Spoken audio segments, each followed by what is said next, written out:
I was approached last spring and understand that there was going to be a closure at a sawmill in Oregon. I went out to Oregon a number of times looking at different ponderosa pine mills and happened to tour that facility in the 80s and the 90s. So when it came up, I had interest because there was ponderosa pine in the area. Then I started studying the history of the area and the history of that mill, and discovered that that mill had started in 1938 by a family, and they built the whole community, everything from scratch. That happens to be a couple years after my granddad started the sawmill here in 1936.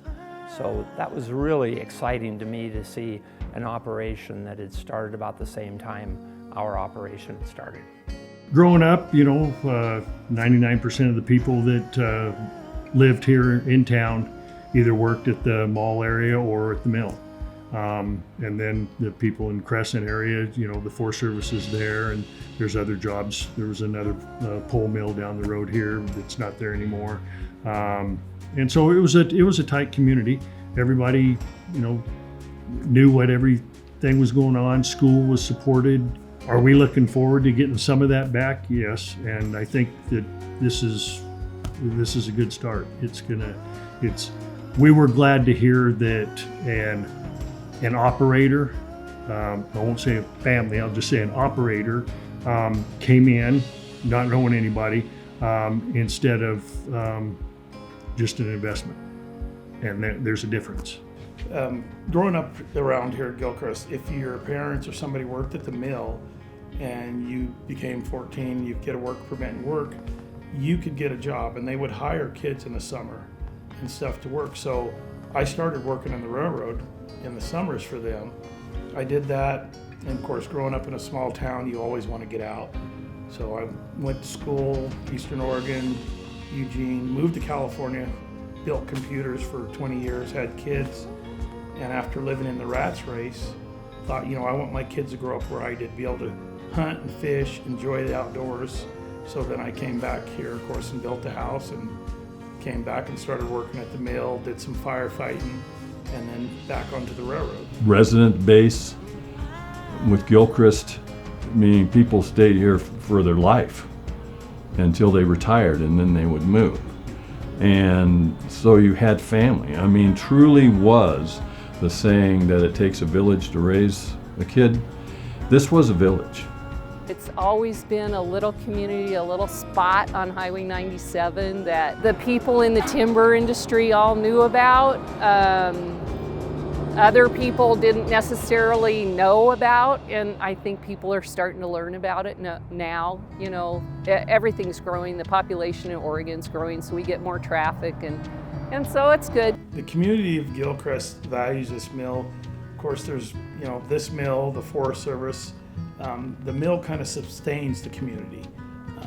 There's no other jobs around, so without the mill here, it'd probably sink, the whole town would be gone. So this mill supports the community, and the community supports the mill. We went out to look at the operation at Gilchrist, and first thing that caught my eye was you could look 75 to 100 miles north and 75 to 100 miles south, and it was solid ponderosa pine, lodgepole, and sugar pine.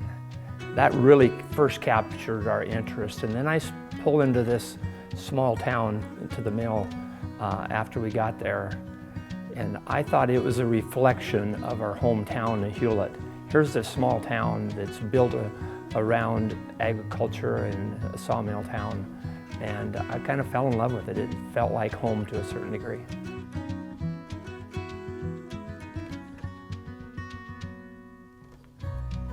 Mills are critical to the economy of Oregon.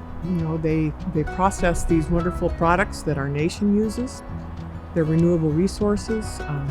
They're solid family wage jobs. They have benefits and health insurance, and not everyone wants to be a computer person.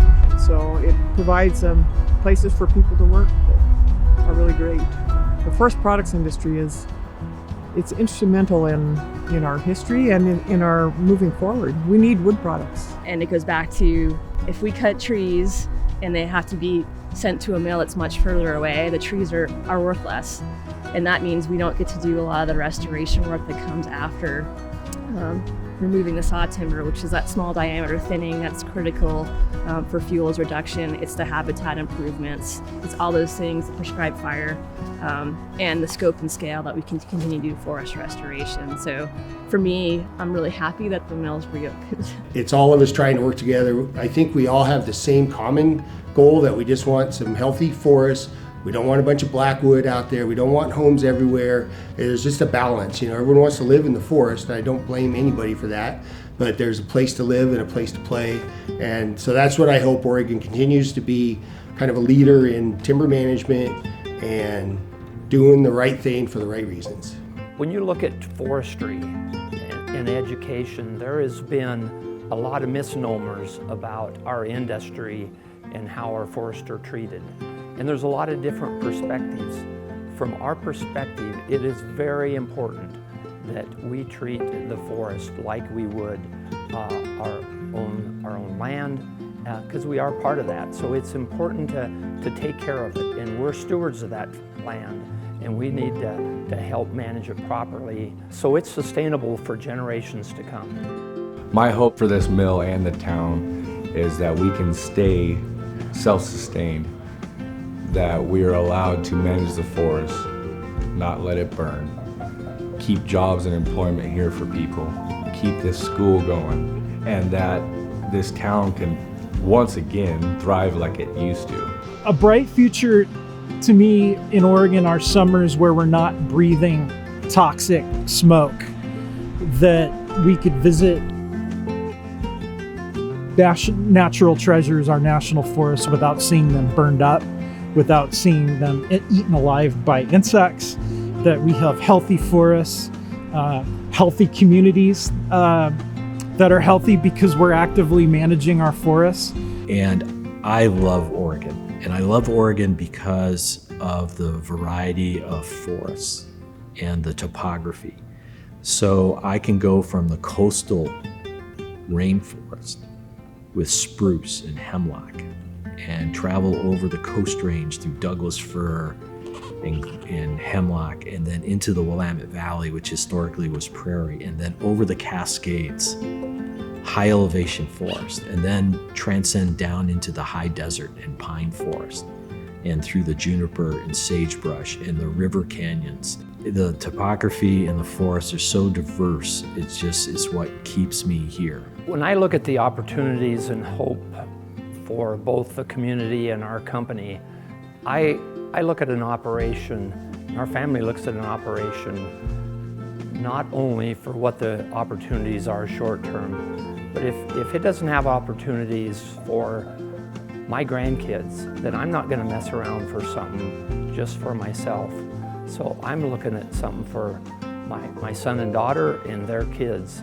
So I'm the third generation, my son's the fourth generation, so I'm looking out for the fifth generation, and Gilchrist has the opportunity to fulfill that agreement. Our journey to Gilchrist has shown us that it's more than just a mill town or a company town. It's a community.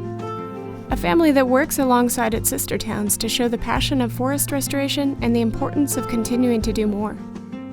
These voices are just some of the faces of the forest that stand up to be the driving force for the collaboratives and Oregon. Forest management is something that has to be done, and it's up to us to be the stewards of the land so the younger generation will have something to live, love, and play in.